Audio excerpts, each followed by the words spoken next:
제가 이제 네 가지를 얘기하려고 하는데요. 세계는 지금 그래서 4차 산업혁명과 스마트 공장이 대세다. 대한민국의 현황 그리고 생산성과 관련해서 어떤 일이 있는가, 미래를 위한 제안 이렇게 갑니다. 그래서 4차 산업혁명 그러니까 우리는 대개 이렇게 오해하고 있죠. 클라우스 슈밥이 2016년 1월 달에 얘기하니까 이 사람이 창안자인가 그러는데 사실은 여기 나오는 것처럼 독일에서는 2011년부터 4차 산업혁명과 스마트 공장 얘기를 이 사람이 SAP의 전 회장 그리고 2011년 당시에 독일 공학 한림원 회장이었던 헤닝 카거만 박사입니다. 이 사람이 얘기를 처음 꺼냈고요. 왜 얘기를 꺼냈느냐? 미래 제조업과 독일 제조업의 일자리 관련해서 얘기를 꺼냅니다. 농담으로 얘기하면은 독일 사람들은 이쑤시개 하나라도 절대 해외에서 만들 생각이 없어요. 일부 아주 싼 제품들을 중국에서 만들어서 한국에 수출하긴 하는데 독일의 공장을 가지고 있습니다. 그러면서 일부 싼 기술들 내놓고서는 하고 있지. 왜? 독일이 유럽의 중심에 있으면서 제조업 빼면은 할 게 별로 없다는 걸 알아요. 그래가지고 제조업을 절대 안 놓기 위해서 여러분들이 혹시 슈퍼마켓에서 면도용 거품을 사실 경우에 미제와 독일제가 차이가 있습니다.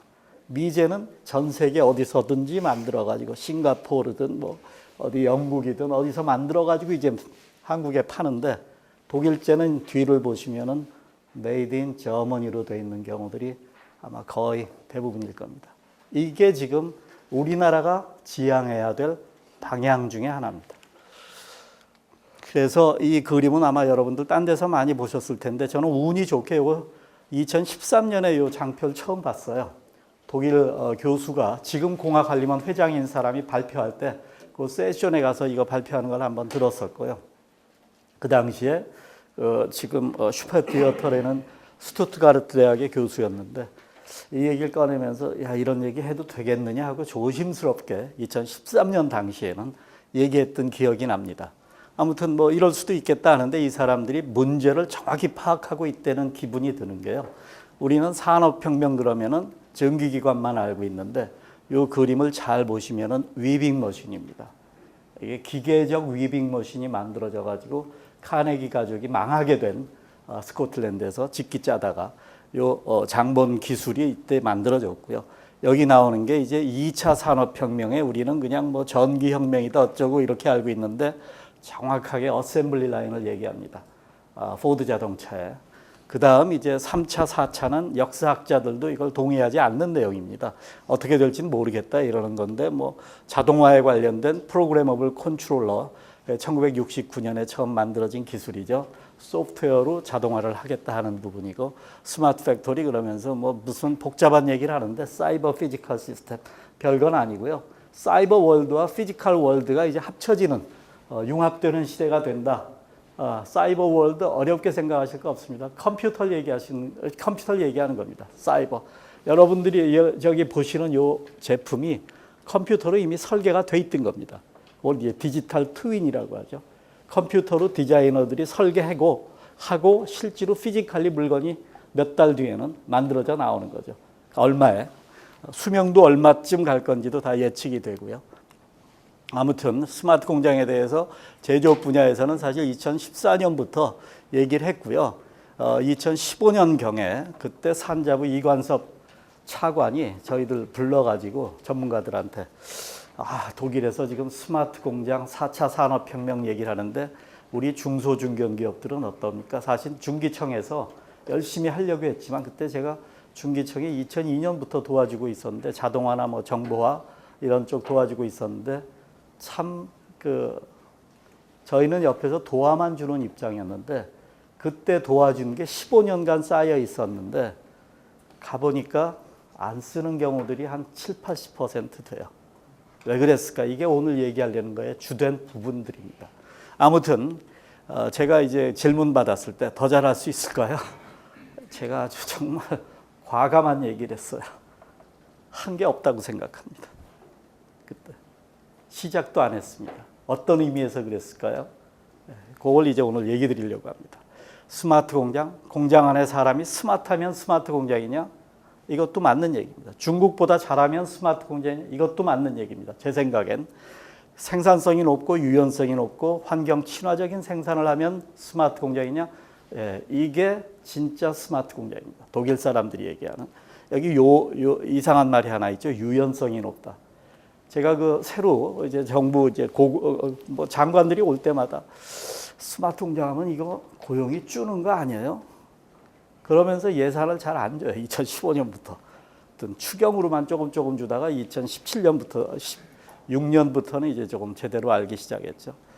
스마트 공장을 제대로 하면은 생산성이 올라가기 때문에 고용이 늘어납니다. 독일이 목표하는 것도 그거고요. 우리도 그거를 따라가야 됩니다. 저희들이 이걸 증명을 했죠. 고용이 는다는 것. 여기에 유연성이 올라가는 거는 뭐냐면 여러분들이 생각하기에 생산 자원 중에 제일 유연성이 높은 생산 자원이 뭐라고 생각하십니까? 토지, 노동, 뭐 이제 자본 뭐 이렇게 얘기하지만은 우리 쪽에서 얘기할 때는 3M으로 얘기해요. 맨, 머신, 머테리얼. 사람밖에 없습니다. 제일 유연성이 높은 생산 자원은 사람이고 사람이 똑똑한 사람입니다. 아무튼 그래서 사람을 길러야 된다. 환경 친화적? 예, 이건 뭐 당연한 얘기고요.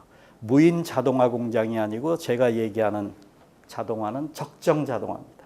적정 자동화. 예, 과도한 자동화로 도산한 회사도 있어요. 제가 94년에 일본의 학회에 갔더니 로봇 회사가 요 방에 한 10배쯤 되는 방에 사람이 하나도 없어요. 로봇이 로봇을 조립합니다. 94년도에 제가 그걸 보고 야, 이런 나라를 어떻게 따라가나 속으로 우리 경쟁심이 있잖아요. 일본에 대해서. 그런데 그 회사가 지금 법정 관리 중이에요. 아직도 한 10년째. 어떤 일이 있었느냐? 로봇 기술이 바뀔 때 이미 자동화로 투자를 했기 때문에 딴 제품으로 바꿀 수가 없습니다. 그리고 과도한 자동화를 위해서 은행 융자를 많이 받았기 때문에 도산했어요. 주인이 바뀌었죠. 지금도 그 상태로 알고 있습니다. 작년 11월에 만났을 때 한국 지사장이 아직 은행 관리입니다. 아무튼 지멘스의 암베르크 공장 가보면 이렇게 사람이 많아요. 그 당시에 처음에 900명이었는데 지금 한 1,400명 정도로 알고 있고요.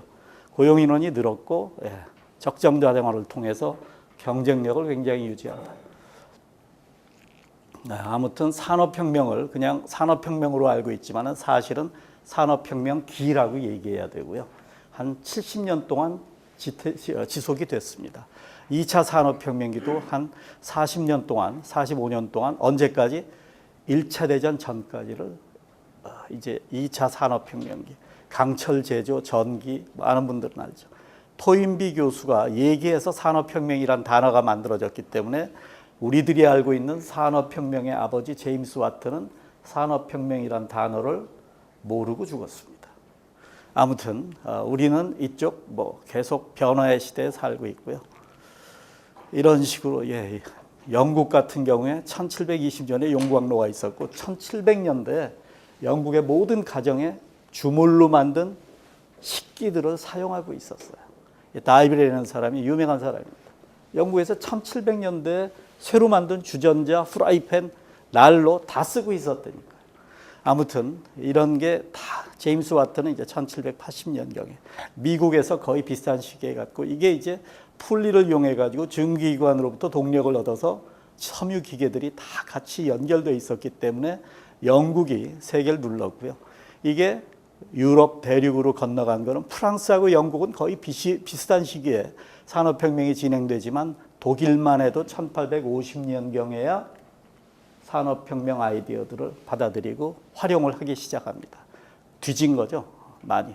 일본도 1870년경에 받아들이고 대한민국은 언제 산업혁명을 받아들였어요? 용광로와 공작기계를 우리가 만들기 시작한 건 1970년대로 봐야 됩니다. 포항제철이 1973년에 처음 용광로에서 쇳물을 뿜기 시작했어요. 200년 뒤져서 시작한 겁니다. 그래서 그 과정을 놓친 게 있어요. 그래서 아편 전쟁 그러면 뭐 이게 뭐 그냥 중국하고 영국 싸웠나 보다 하지만은 사실은 18대 1로 요배 한 척이 싸웠는데 잘 보십시오. 뭡니까? 증기선이에요. 그래서 18대 1로 싸우는데 얘들이 다 죽어요. 바람이 안 부니까 꼼짝 못 하는데 쫓아가서 이제 우리도 마찬가지죠, 사실은. 우리 대포. 남북전쟁 당시에 미국 대포는 8km, 아주 멀리 날아가는 거는 20km 날아가는 대포가 있었어요. 이런 과정에 우리는 참여한 게 거의 없죠. 이게 1900년대, 1800년대 발명들인데. 이제 제조 강국이라고 하는 게 이 네 나라예요. 독일 사람들의 장표입니다.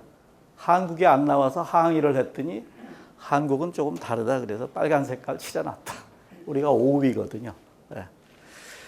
유럽 나라들이 다 제가 스마트 공장 추진 단장할 때 이 나라 사람들 중에 한 절반 정도는 저희 사무실을 찾아왔어요. 우리도 지금 제조업으로 아주 디센트한 그럴싸한 일자리를 만들고 싶은데 한국은 어떻게 하고 있냐 하는 거를 조사하려고. 네덜란드, 스웨덴 다 제가 만난 사람들.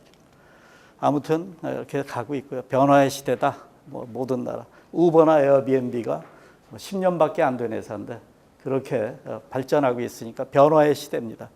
우리나라 중소중견기업 삼성전자가 TV 생산한 게 71년 흑백 TV, 포항제철 73년에 용광로에서 첫 쇳물이 나오고 정주영 씨가 1970년에 현대자동차 시작할 때 이게 코티나렌 차구나 하고 이제 들여다보는 장면입니다.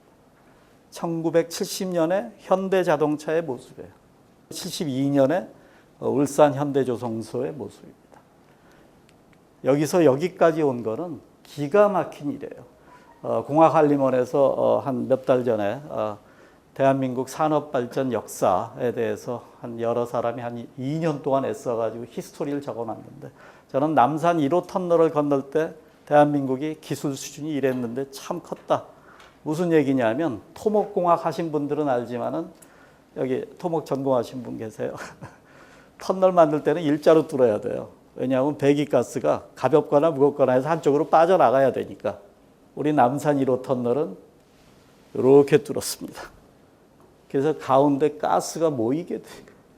왜 그렇게 됐느냐? 몰라서. 터널 뚫어본 그냥 불 뚫으면 되는 줄 알고 다이너마이트로 터트리면서 뚫었던 겁니다. 그런데 2배 빨리 하기 위해서 양쪽에서 뚫었어요.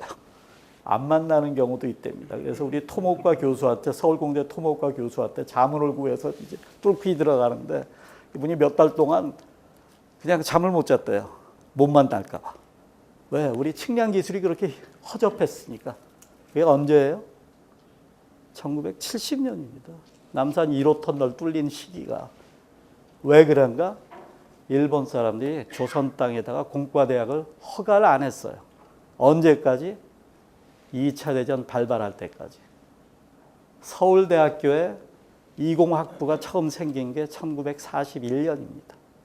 그러니까 저희가 학교 다닐 때 70년대 학장님 이런 분들이 다 공학 박사라 많이 할 줄 알았는데 죄송합니다. 진짜 인품도 훌륭하시고 아는 것도 많으신 분들인데 질문하면은 답이 만족스럽지가 않아요. 농담으로 얘기하면 우리가 질문하면은 괴로우니까 여기 질문하면은 안 쳐다보세요. 저쪽 쳐다보시고. 왜? 학사만 졸업하고 끝났으니까. 해외 유학을 언제부터 시작해요? 1970년대까지는 유학시험이라는 게 있었어요. 제가 유학시험 치고 나간 마지막 세대인데 아시죠? 1년에 한 100명 역사하고 영어 시험을 봅니다. 국사 영어. 그거 치고 나가야지 나갈 수 있기 때문에. 왜? 달러가 없으니까 함부로 나가면 안 된다. 진짜 성공할 놈들만 나가라. 해가지고 그때 그랬어요. 80년부터 풀렸죠, 그게. 왜? 달러가 좀 들어오기 시작하니까. 그래서 약했던 거예요. 그래서 대기업들도 기술자들이 별로 없었는데 중소 중견기업들은 특히 약했죠. 제대로 저희들이 학생들을 배출하기 시작한 거는 1990년대부터예요. 그 사람들 중에 대부분이 또 대기업으로 갔어요. 중소 중견기업들에는 인재들이 많지가 않아요. 아무튼 저희들이 스마트 공장 사업을 하면서 2016년까지 2,800개사를 보급을 했는데 그중에 제가 관여했던 스마트 공장 추진단이 직접 관여한 건 이 중에 한 1,800개 정도예요. 아무튼 2,800개사를 보급하고 나서 2017년 말에 1년 지난 다음에 요 성과를 재했더니 굉장히 성과가 좋았어요. 그래가지고 이제 산자부에서 중기부로 이관된 후에 2022년까지 3만 개사를 목표로 예산이 엄청나게 들었습니다. 2015년에 추경 예산 40억 가지고 시작했던 게 지금 금년에 3천억 원, 내년에 5천억 원으로 늘린다고 들었습니다.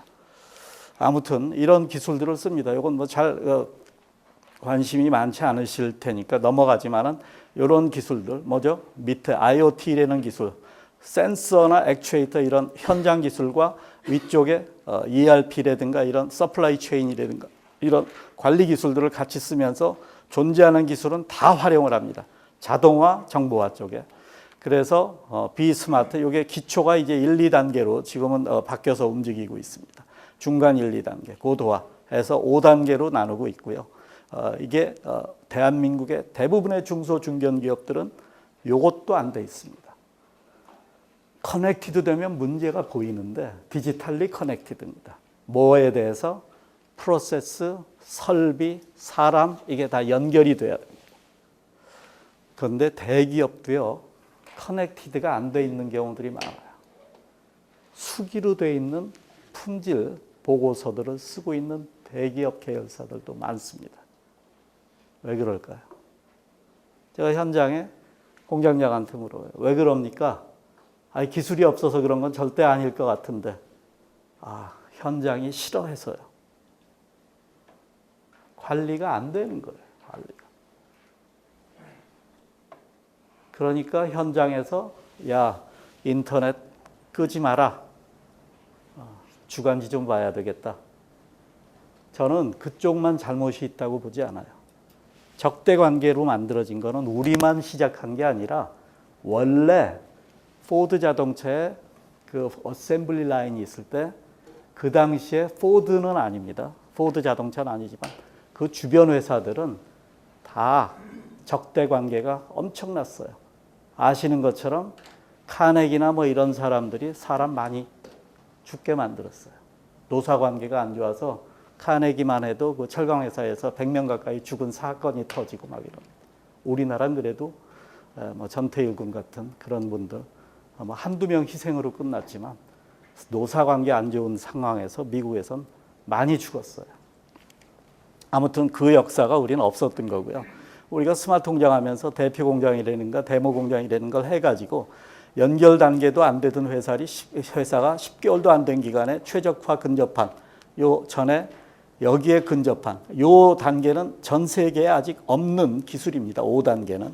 그래서 이제 지금 2단계에서 이제 4단계까지 이제 올라가는 걸 이제 우리들이 도와줘야 되는데 데모 공장이라는 것도 만들었죠. 그래서 이게 2016년부터 시작한 공장인데 지금 상당히 잘 돼 있습니다. 혹시 가신 분도 계실 텐데 안산하고 SMIC 치면은 나오니까 가서 구경해 보셔도 좋고요. 이런 회사들이 지금 연결돼서 같이 프루프 오브 컨셉트. 요 중에 절반은 국내 회사들입니다. 그렇게 지금 가고 있고요. 도와줬더니 이렇게 2017년에 조사한 자료들입니다. 막 내려가던 회사들이 다 올라갔어요. 이게 무슨 의미? 이건 뭐 계속 크는 회사는 더 크고요. 이 회사는 왜 이익이 늘었는데 이렇게 매출이 늘었는데 이렇게 순이익이 줄었냐 했더니 빚 갚기도 하고 추가 투자를 하기도 하고 뭔가 달라졌던 거죠. 그 뒤는 제가 이제 관여를 안 했기 때문에 2018년 초부터는 제가 관여를 안 했기 때문에 지금 상태는 잘 모르겠어요. 어떻게 흘러가는지. 아무튼 저희들이 도와준 회사입니다. 이 사람들은 우리들이 얘기 안 해도 자기들이 다니면서 스마트 공장 좋다고 떠들고 다녀가지고 너무 고맙죠. 이게 외국인 노동자 30명 쓰던 공장인데 우리 아줌마들 8명 가지고 이제 이 라인을 약간 간이 자동화 시켜줬더니 생산성이 올라가가지고 일본 사람들까지 우리나라에 주문을 추가로 줘가지고 지금은 한 40여 명이 일하고 있습니다. 외국인 노동자가 30명이라든가 우리 아줌마들 45명이 파트타임으로 일하면서 똑같은 일을 하고 있습니다. 별로 뭐 대단한 걸 해준 것도 아닌데 아무튼 뭐 이런 솔루션 회사들이 있고요. 뭐 이런 국내도 이런 좋은 아주 작은 회사들이 있습니다. 잘들 커야 될 텐데 이런 솔루션들이 있고요. 그래서 2016년까지 완료된 2,800개 회사에 대해서 2017년 말에 전수조사를 했더니 생산성이 30% 올랐다, 불량 감소했다, 원가 절감했다, 납기 준수율, 고용 증가, 뭐 그래가지고 한 6천 명 정도가 고용이 늘었죠. 아무튼 추경 예산부터 보급 확산 사업이 이제 중기부로 이관되고 스마트 공장 추진단은 이제 해체됐습니다. 중기부에서 유사한 이름으로 지금 하고 있는 걸로 알고 있습니다. 아무튼 예, 뭐 내년에는 5천억이라니까. 아무튼 생산 현장에서 생산성을 높이자 그러면은 여기 중소기업 사장님들 계시고 그런데 어때요? 아주 솔직하게 이따가 디스커션 나오겠지만 웬만한 중견기업 사실은 대기업에 가도 생산성 올려서 같이 잘 삽시다 그러면은 노동자들의 표정 관리하느라고 좀 힘들어해요. 우리만 그런 게 아니에요. 10명이서 하루에 100개씩 생산해가지고 1000개 생산하던 공장에서 당신 하루에 20개 만들 수 있잖아. 200개 만들 수 있잖아. 하고 얘기하면은 어떤 일이 벌어져요? 생산성 올리면 내 미래는 어떻게 되는데? 아니, 나는 괜찮을지 모르지만 내 동료는 어떻게 되지? 이걸 어떻게 해야 돼요? 갈 수 있어요, 없어요? 이거를 산업화 시대에 제일 잘 해결한 나라가 미국입니다. 우리는 그 부분을 완전히 모르고 있어요. 그게 뭐냐? 생산성 올려서 어떻게 잘 살 수 있다는 거야, 내가. 그래서 설득을 해야 돼요. 조금 이따 얘기하겠지만 아무튼 여기 도요타 생산 시스템이나 신바람 이론이 왜 우리 마음에 와닿지 않는가? 지금 살아남으려면 개선이 계속돼야 되는데 개선 계속한다는 회사는 대한민국의 10개 회사 중에 하나밖에 안 남았어요. 대기업 몇 개 지금 잘하고 있는데. 중견기업으로 가면 어때요? 생산성 올려? 좋죠. 앞에선 그러는데 뒤에서는 잘 된 다음에 우리가 어떻게 되는데요? 그래서 제가 스마트 공장 할 때 별다른 거 한 게 없어요. 생산성 올랐다고 사람 자르지 마세요. 약속하시면 저희가 도와드립니다. 무슨 얘기죠? 생산성 올리는 건 제일 쉬운 일이에요. 제가 아까 말씀드린 2002년부터 15년 동안 도와줬는데 그게 80%가 사라졌어요. 못 쓰더라고요. 어떻게 된 거예요? 제가 2002년부터 관여했기 때문에 아는 사장님도 계시고. 어떻게 된 거죠? 그랬더니 글쎄요. 그게 잘 안 돌아가대요.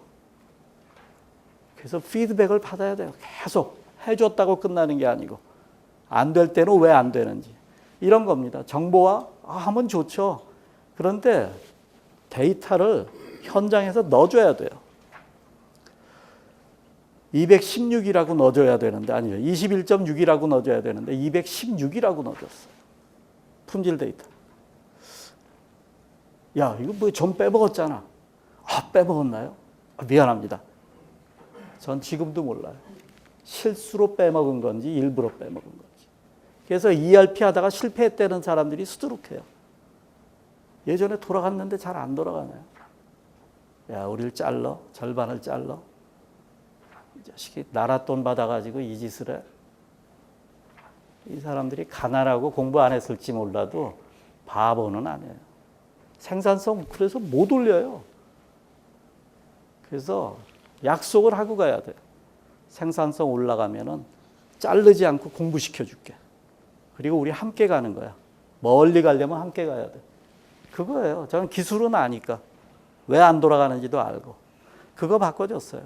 분명히 해둬야 될 게 있어요. 중소기업 중앙에 여기 있지만은 우리 중앙에는 중소기업 도와준다고 하는데 사장님 도와줍니까? 직원 줍니까? 공동으로 다 도와줍니까? 사장님 도와주면 끝입니까? 제가 정운찬 교수 가끔 얘기하는데 한국에서 중소기업 하기 힘들어서 나가겠대. 아니 총장님 그거 그냥 받아주면 안 돼요.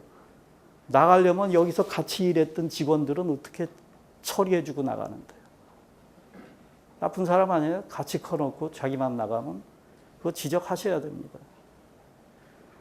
사장님들, 중소기업 사장님들이 어떻게 시작했는지 보시면 포항제철이나 뭐 어디나 다 1차 벤더들 큰 사람들. 제가 회사 다닐 때 격리 부장하시던 분이 지금 조 단위의 그 중소기업을 운영하고 계세요. 격리부장하시던 분. 만도기계하고 연결해서. 대개는 대기업하고 인간관계 내지는 뭐 관련해서 저 사장님 이거 우리 안에서 만드는데 제가 더 싸게 만들어서 납품할게요. 구미에 가보면 다 그런 식으로 시작한 사람들이 수두룩해요.